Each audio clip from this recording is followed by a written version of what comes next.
Market analysis में आपका स्वागत है दोस्तों। आज हम बात करने वाले हैं कई दिनों के बाद में यूनिटेक स्टॉक्स को लेकर। एक हमारे मित्र है, काफ़ी पुराने दोस्त है, शुरू से हमारे साथ में जुड़े हुए हैं, तो उनका कमेंट आया था इस स्टॉक को लेकर, तो बिल्कुल डिस्कस करेंगे क्या संभावनाएं हैं। सबसे पहले मैं आपको एक चीज़ बता दूँ, हमने पहली बात तो किसी को ये नहीं कहा भाई ये स्टॉक वहाँ तक चला जाए। अगर हम किसी स्टॉक के टारगेट दे भी देते हैं कि स्टॉक वहाँ तक जाए तो भाई फ़ौरन यूट्यूब पे स्ट्राइक आ जाती है।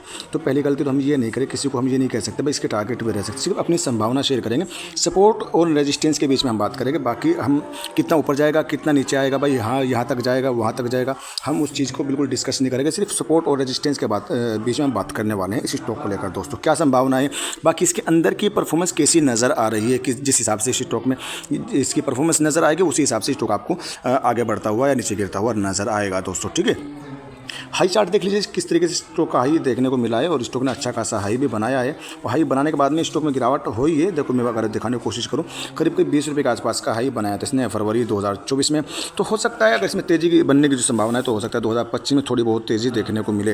लेकिन फिलहाल ये कंडीशन जो देखने को मिल रही है, स्टॉक का हाई लगाया था, स्टॉक ने हाई लगाता है लेकिन फिर से लो लगाता हुआ नजर आता है दोस्तों। ठीक है, अभी 13 रुपये के आसपास का हाई बनाया था, उसके बाद में फिर से इसमें गिरावट होती है और स्टॉक लो लगा देता है मोटा मोटा 8 रुपये 70 पैसे के आसपास का लो लगाता है, 8 रुपये का 70 पैसे के आसपास का लो लगाता है। फिर से हाई बनना आता है, स्टॉक तेज़ी बनती है तो स्टॉक का करीब करीब 12 रुपये के आसपास स्टॉक में तेज़ी रहती है, यानी 8 रुपये से बढ़कर 8 रुपये 70 पैसे से बढ़कर करीब करीब 12 रुपये का हाई बनाता हुआ नजर आता है। इस भाई पैसा नहीं बना के दिया, पैसा बना के दिया, बस आपके पास में पैसा बनाने की ट्रिक आनी चाहिए, पैसा बनाना आपको आना चाहिए।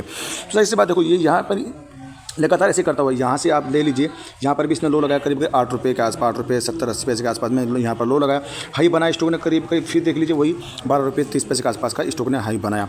फिर से लो बनाता है आदमी, कुछ महीनों के बाद में स्टॉक फिर लो लगाता है, वही 9 रुपये के आसपास का लो लगाता है। फिर से उसके बाद में आपको हाई 10 रुपये का हाई, उसके बाद लो जो देखने को मिला करीब वही 9 रुपये के आसपास का लो लगाया, हाई बना दिया स्टॉक ने 13 रुपये के आसपास में, यानी 8 रुपये के आसपास में आता है या 9 रुपये के आसपास में आता है, फिर से आपको 12-13 रुपये के आसपास में जाता हुआ नजर आता है। तो 8 रुपये से बढ़कर अगर 12 तक भी स्टॉक जाता है तो 4 रुपये का प्रॉफिट या 3.5 रुपये का 3 रुपये का भी मान के चले तो बहुत बड़ा प्रॉफिट बैठता है।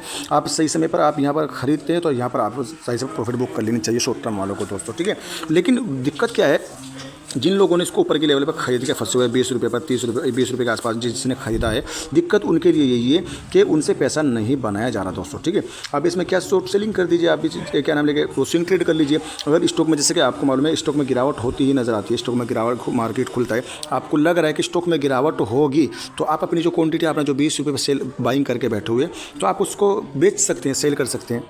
ठीक है, जैसे आपने एग्जांपल के तौर पे 9 रुपये 55 पैसे पे स्टॉक का करंट प्राइस चल रहा है, आपने 9 रुपये 40 पैसे पे स्टॉक को आपने बेच दिया। ठीक है, और शाम तक स्टॉक गिर गया 9 रुपये 40 पैसे पे आपने सेल कर दिया, 9 रुपये 40 पैसे से गिर गया, स्टॉक का प्राइस आ चुका है 9 रुपये 20 पैसे या 10 पैसे तक स्टॉक का प्राइस आ जाता है, तो आप वहाँ पर फिर से बाई कर लीजिए दोस्तों। ठीक है, तो बीच में जो आपका है ना 10-20 पैसे 30 पैसे का जो प्रॉफिट है वो आपको सीधा आपके इसमें आ जाएगा अकाउंट में दोस्तों। ठीक है, यानी आपके डीमेट अकाउंट में सीधा जुड़ जाएगा।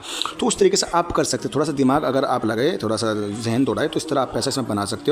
लेकिन या फिर दूसरा तरीका आप एवरेज करके बैठ जाइए, या फिर इससे अच्छा तरीका ये है तो भाई किसी को मैं ये तो नहीं बोलूँगा फ्रेश एंट्री ले ले। स्टॉक की कंडीशन अगर देखा जाए, स्टॉक की कंडीशन मुझे अच्छी नज़र नहीं आती है, सब चीज़ इसके माइनस में देखने को मिले, बहुत कम ही कुछ चीज़ें हैं पॉजिटिव जो आ रही है। और 2025 में अगर इसका जो साल 10 साल की जिसकी परफॉर्मेंस अगर वो अच्छी नज़र आती है तो स्टॉक हमें ज़रूर थोड़ा बहुत ऊपर नीचे करता हुआ नजर आएगा। मैंने इसके रजिस्टेंस जो बता के नहीं, मेन रजिस्टेंस 20 रुपये की है, जब तक स्टॉक आपको 20 रुपये के नीचे देखने को मिला, जब तक इसमें आपको यही आपको अप डाउन देखने को मिलेगा। लेकिन 20 रुपये तक की जाने की संभावना कब बनती है, तो अभी तो फिलहाल वो संभावना नहीं। सबसे पहले इसका रजिस्टेंस जो आपको मैं गिनवा दूँ, देखो सबसे पहला रजिस्टेंस का अगर इसमें गिरावट रहती है तो इसका सपोर्ट रहेगा आपके लिए 8 रुपये 60 पैसे 8 रुपये 50 पैसे का मोटा मोटी सपोर्ट ले लीजिए। और इस स्टॉक ने यहाँ पर एक बार नहीं कई बार स्टॉक ने सपोर्ट लिया। देखो यहाँ पर मैं आपको दिखाऊँ टिक मार, यहाँ पर भी सपोर्ट लिया स्टॉक ने। ठीक है, यहाँ पर कई बार सपोर्ट लिया, यहाँ पर भी कई बार सपोर्ट लिया। ठीक है, और अब भी इसी रेंज में स्टॉक आकर आपको सपोर्ट लेता हुआ नजर आ सकता है।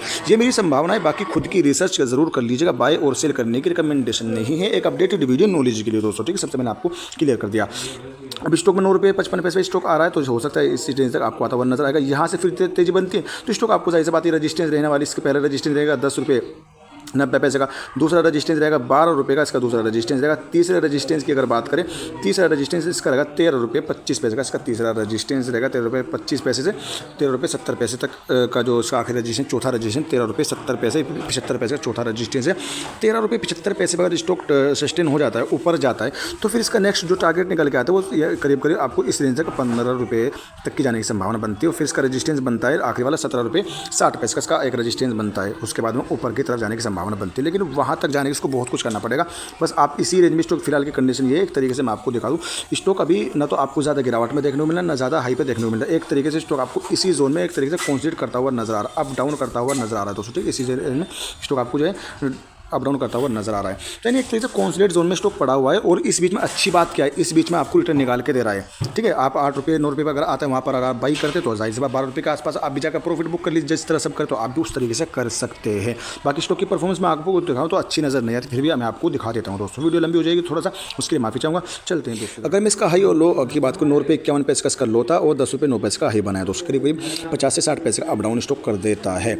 5 रुपये 80 पैसे 52 वीक लो है, 19 रुपये 80 पैसे 52 वीक हाई है, 23 पैसे का ऑल टाइम लो है, 540 रुपये का ऑल टाइम हाई देखने को मिल जाएगा। 522 क्वांटिटी एम ऑर्डर पे लगी हुई है बाई करने के लिए दोस्तों, ठीक है। स्टॉक की कंडीशन अगर देखा जाए तो स्टॉक की बुक वैल्यू है माइनस में नजर आएगी 1603 की। 2498 करोड़ का मार्केट कैप है। डिविडेंड यील्ड नहीं है, 2 की फेस वैल्यू देखने को। अब यहाँ पर जो ताकतें नज़र आ रही है मैं आपको इसको दिखाऊँ। 3 ताकतें हैं, 10 कमजोरियाँ हैं, एक golden chance, energy, extra boost है, जिसका इस्तेमाल करते हुए नीचे से ऊपर की तरफ जाता हुआ नजर आता है। यानी पंप और डंप इसमें होता हुआ नजर आता है। 8-9 रुपये से बढ़कर 12-13 रुपये के आसपास तक बिल्कुल जाता है। फिर से वहाँ पर प्रॉफिट बुकिंग देखने को मिलती है। और रही न्यूज़ की बात, न्यूज़ अगर स्टॉक की पॉजिटिव आती है तो स्टॉक के अंदर आपको 1 से 2 दिन की तेज़ी देखने को मिलती है, ठीक है। जो टेक्निकल डंप पे जो तेज़ी रहती है वो आपको अच्छी खासी तेज़ी देखने को मिल सकती है और इस हिसाब से आपको अच्छी तेज़ी भी देखने को मिल जाती है। लेकिन न्यूज़ के हिसाब से तो भाई आपको सबको मालूम है 1 से 2 दिन की तेज़ी देखने को मिल जाए, लेकिन आप वहाँ पर न्यूज़ आई आज स्टॉक पहले भाग जाता है, आप खरीद नहीं पाते, फिर आप उसमें ऊपर के साइड में खरीदते हैं तो फिर आप वहाँ पर ट्रैप हो जाते हैं, फिर फंस जाते हैं, ठीक है। और 3 ताकतें देखने को मिल जाएगी, 10 कमजोरियाँ, growth in net profit with increasing profit margin quarter on quarter, ये तो हमें पॉजिटिव नजर आ रहा है, ठीक है। Profit margin quarter on quarter increasing होती हुई नजर आ रही है, पॉजिटिव है। तो हो सकता है 2025 में अगर इसके रिजल्ट, इसके जो साल 10 साल की जो परफॉर्मेंस है अगर वो अच्छी होती है तो स्टॉक भी अच्छी परफॉर्मेंस करता हुआ नजर आएगा। और अगर स्टॉक की परफॉर्मेंस अच्छी नहीं आती है, माइनस में ही रहती है 2025 में भी, तो स्टॉक आपको इसी तरीके से उछल कूद अप डाउन करता हुआ 7-8 रुपये पर, न कभी 12 रुपये पर, इसी तरीके से उछल कूद करता हुआ नजर आएगा। कोई बड़ी संभावना हमें नहीं लगती। फिर अगर इसका रिजल्ट या इसकी साल दर साल की जो परफॉर्मेंस है वो अच्छी नहीं आती तो हमें स्टॉक से अच्छी उम्मीदें नहीं लगानी चाहिए। साफ क्लियर मेरी संभावना जो है यही है। अगर रिटर्न की बात करें तो स्टॉक ने 5 साल में करीब 961% का रिटर्न निकाल के दिया। 3 साल में 235% का रिटर्न निकाल के, 2 साल में 416% का रिटर्न निकाल के दिया। छोटा मोटा रिटर्न बैठता है। 1 साल की बात करें अभी भी 36% रिटर्न दे के रखा है 1 साल में। 6 महीने से स्टॉक आपको नेगेटिव रिटर्न दे रहा है, तो जाहिर सी बात है। और इसकी अगर देखो मैं डिलीवरी परसेंटेज की अगर बात कीजिए तो डिलीवरी परसेंटेज आपको समझ में आएगा। डिलीवरी परसेंटेज हमें अच्छी नज़र आती है, यानी 100% जो है डिलीवरी में माल उठाया जा रहा है, ठीक है। जितना भी क्वांटिटी इसमें ट्रेड हो रही है सब के सब घर पे लेके जा रहे हैं, अपने घर पे रख रहे हैं, यानी होल्डिंग में उठाया जा रहा है। इंट्राडे या कोई ट्रेडिंग वेडिंग नहीं कर रहा, सिर्फ 100% जो है ट्रेडिंग जो है होल्डिंग अपना डिलीवरी में उठा, कुल मिलाकर बात हुई है, ठीक है। 100% अच्छी जो है एक अच्छा संकेत रहेगा स्टॉक। अगर हम इसके रेवेन्यू की बात करें 2023 में इसका रेवेन्यू 405 करोड़ का देखने को मिल रहा था, जैसे कि आपको मैं दिखा दूँ तसल्ली से 405 करोड़ का था। 2024 में बढ़कर 470 करोड़ का होता हुआ नजर आया। रेवेन्यू में हमें इंक्रीजिंग देखने को मिली थोड़ी सी।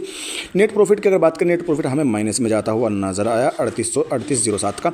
ईपीएस की अगर बात करें ईपीएस भी माइनस में, बीवीपीएस की अगर बात करें बीवीपीएस भी माइनस में, आरओई की अगर बात करें तो वो हमें 0 देखने को मिला। डेट की अगर बात करें तो डेट भी हमें माइनस में देखने को मिल रहा है, करीब 2.25% के आसपास में। तो यहाँ तक की कंडीशन तो मेरे को जो है अच्छी नज़र नहीं आती है। बाकी आगे चलते हैं।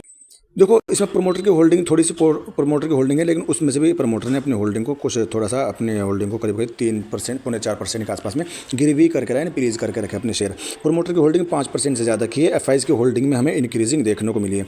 एफआईज की होल्डिंग में करीब जून 2024 में 0.29% की थी, सितंबर 2024 में 0.33% की देखने को मिल रही है। और हो सकता है इस जो क्वार्टर आने वाला है, इस क्वार्टर में अगर इसकी होल्डिंग में इजाफा होता है, एफआईज की डीआईज की होल्डिंग में इजाफा होता है तो स्टॉक में आपको अच्छे संकेत नज़र आने चाहिए। डीआईज की अगर बात करें, डीआईज की होल्डिंग में हमें हल्के फुल्की गिरावट देखने को मिली, 1.06 से घटकर 1.04 तक आती हुई नज़र आई, ठीक है। इन एफआईज की होल्डिंग में इंक्रीजिंग है, हल्की सी जो कटौती है वो डीआईज की होल्डिंग में देखने को मिलेगी। बाकी होल्डिंग जो पब्लिक के पास में करीब 93% से ज़्यादा की होल्डिंग पब्लिक के पास में है। अच्छी चीज़ क्या है, एफआईज की इसमें बाइंग हुई है तो इसको आप पॉजिटिव लेकर चल सकते हैं। थोड़ा समय आप इसमें ज़रूर दे सकते हैं, लेकिन फ्रेश एंट्री की किसी को मेरी तरफ से सलाह नहीं है। बाकी आपके खुद की रिसर्च कर लीजिएगा, बाय सेल करने की रिकमेंडेशन नहीं है। और इससे अच्छे मार्केट में आपको स्टॉक्स मिल जाएंगे और इससे इसी प्राइस में इससे शानदार स्टॉक भी आपको मिल जाएंगे। तो फ्रेश एंट्री की अपनी तरफ से सलाह नहीं, बाकी खुद की रिसर्च कर लीजिएगा और अपने फाइनेंस एडवाइजर से ज़रूर सलाह ले लीजिएगा। Thanks for watching video.